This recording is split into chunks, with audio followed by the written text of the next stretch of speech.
At 4:18 a.m., she finally answered her phone. By then, I had already called my lawyer at 4 o'clock. That detail matters more than it sounds, because nothing about that night was impulsive.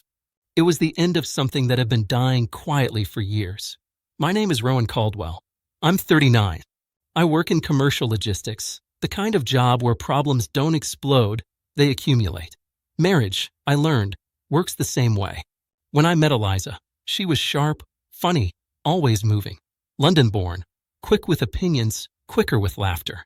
I was steadier, American, structured, predictable. She used to joke that I made life feel organized. I thought that was a compliment. For a long time, it was. We built a life that looked good from the outside. Nice place. Shared routines. Friends who said we were solid. I believed that too. What I didn't expect was how silence would replace intimacy without either of us announcing it. It wasn't sudden. It was gradual. Conversations shortened. Touches became rare. Nights turned into parallel routines in the same house.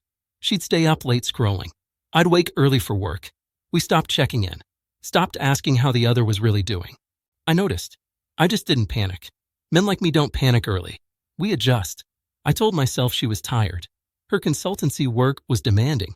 Travel picked up. Deadlines stacked. I compensated. Took on more at home. Groceries, cleaning, planning. I thought effort was the solution. That if I stayed consistent, she'd feel safe enough to come back to me. Instead, she seemed to move further away. Not angry, not cruel, just absent. There's a specific kind of loneliness that comes from being married to someone who's emotionally elsewhere. No fights to point to. No betrayal you can name. Just the feeling that you're occupying space someone no longer notices. I tried to talk about it once. Carefully. I said I missed us. She smiled without warmth and said she didn't have the energy for heavy conversations lately. That was her phrase. Lately. It stretched longer than it should have. The night everything finally broke started quietly. She said she was staying late with colleagues. That wasn't unusual anymore. Midnight passed. Then 1. Then 2. I sent a text asking if she was okay. No response. I called once. Voicemail. I waited. At 3:30, something shifted. Not panic. Not jealousy. Clarity. I realized I wasn't worried about her safety.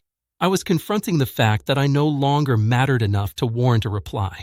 At 4 o'clock, I sat at the kitchen table and called my lawyer. I didn't explain the whole story. I didn't need to. I said I wanted to understand my options. I asked what separation looked like if one person checked out without formally leaving. He told me we'd talk in the morning. He told me to document everything. I thanked him and hung up. At 4:18, Eliza finally called back.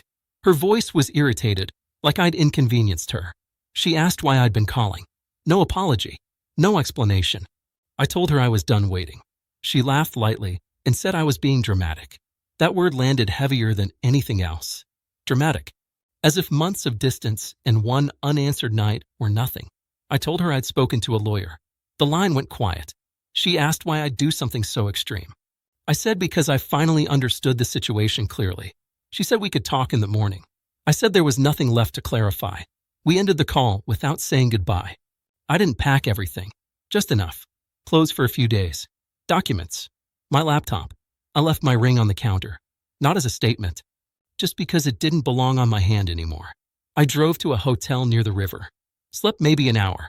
When I woke up, I felt strangely calm. Like I'd stopped swimming against a current that had been pulling me under. Later that day, messages came in. Confusion. Anger. Accusations that I'd overreacted. That I'd escalated unnecessarily. I didn't respond. Not out of spite. Out of self-preservation. For the first time in years, I wasn't trying to explain my pain to someone determined not to see it. Here's what I learned. Love doesn't usually end with a dramatic betrayal. Sometimes it ends with indifference. With unanswered calls. With a partner who treats your concern as an annoyance. And when that happens, staying silent doesn't make you strong. It just makes you disappear. Calling my lawyer before she called me back wasn't revenge. It was acceptance. I stopped hoping she'd choose me again. I chose myself instead. That night didn't destroy my marriage. It revealed that it had already been gone. And walking away wasn't an act of anger. It was the first honest thing I'd done in a long time.